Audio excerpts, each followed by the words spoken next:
Hello guys, magandang gabi, magandang araw po sa inyo lahat. Ito naman po ang kaibigan nyo si Jake Pomperada from Bacolod City, Negros Occidental, Philippines.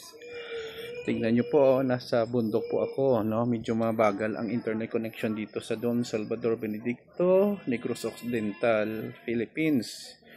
Nagbabakasyon po kami dito, kasama ko ang kapatid ko, nagbakasyon mula sa US.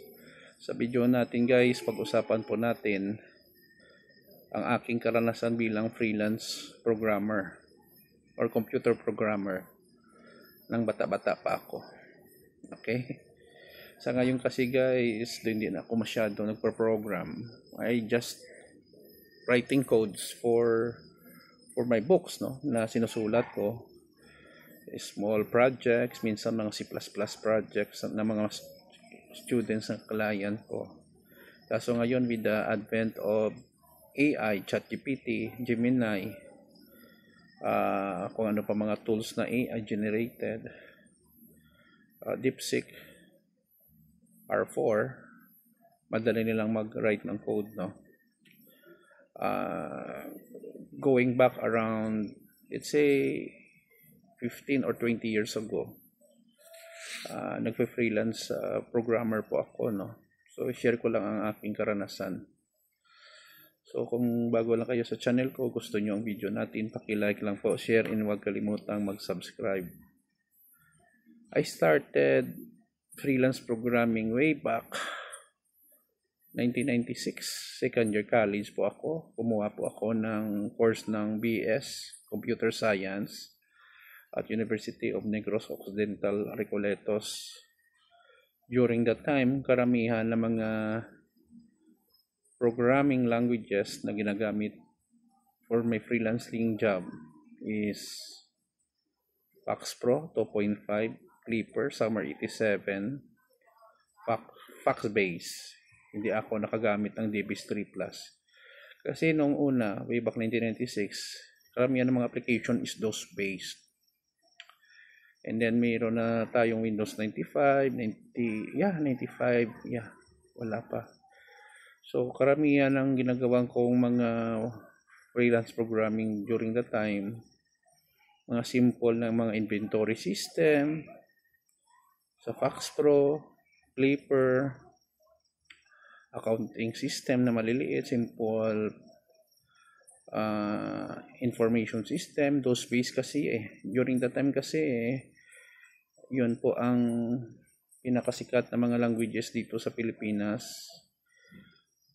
Dot matrix, ang computer during that time is Pentium 1, hindi pa Pentium, 486, 386, no? 586. So maliliit lang mga singil ko during that time guys, around 1,000, 3,000 pesos, may damang kataas siguro 4 or 5,000. And then later on, gumawa ko ng mga program sa Windows, mga thesis na mga kaklase ko, Visual Basic 4.0, Developers Edition pa yun So it runs around 1998 to 1995, 98 to 99, mga yun, mga thesis. Hindi siya data driven, no? More on forms, pictures, etc.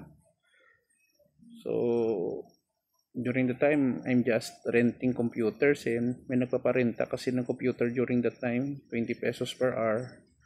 May disket, and then nagbabaro lang ako ng computer sa kaibigan ko na medyo, hindi naman sila super mayaman, medyo above middle class, no?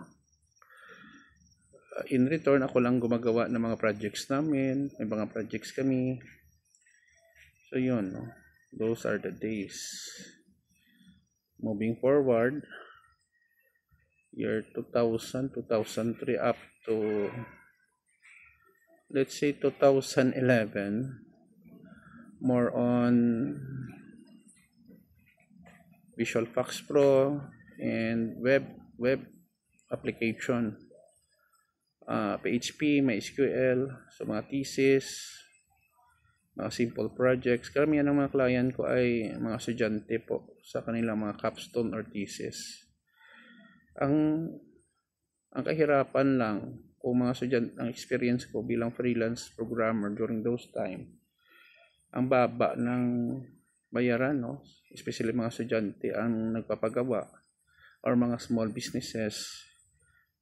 And then, hindi po palaging may kliyente ka. So, sa akin lang during the time, additional income and exposure na ma-apply ko ang natutunan ko sa web, HTML, CSS, jQuery, JavaScript, PHP. Parang nag-enjoy lang ako, pero hindi po siya makabuhay ng tao kung hindi continuous po ang mga kliyente natin.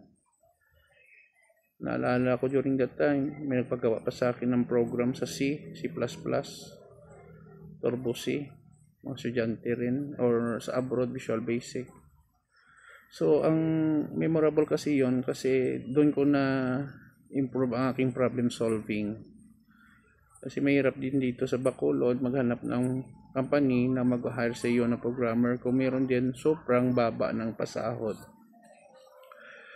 So, the things na natutunan ko bilang freelance programmer during my younger years, guys, I keep learning, and then after that nakapagtrabaho po ako sa Maynila as software engineer, team lead, and software consultant sa isang company.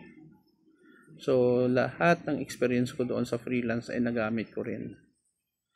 Ang masasabi ko lang sa mga baguhan na gusto maka-experience ng trabaho sa computer programming, accept kayo ng mga projects, mga thesis or capstone ng mga estudyante kahit mababa ang bayaran or minsan di pa kayo mababayaran.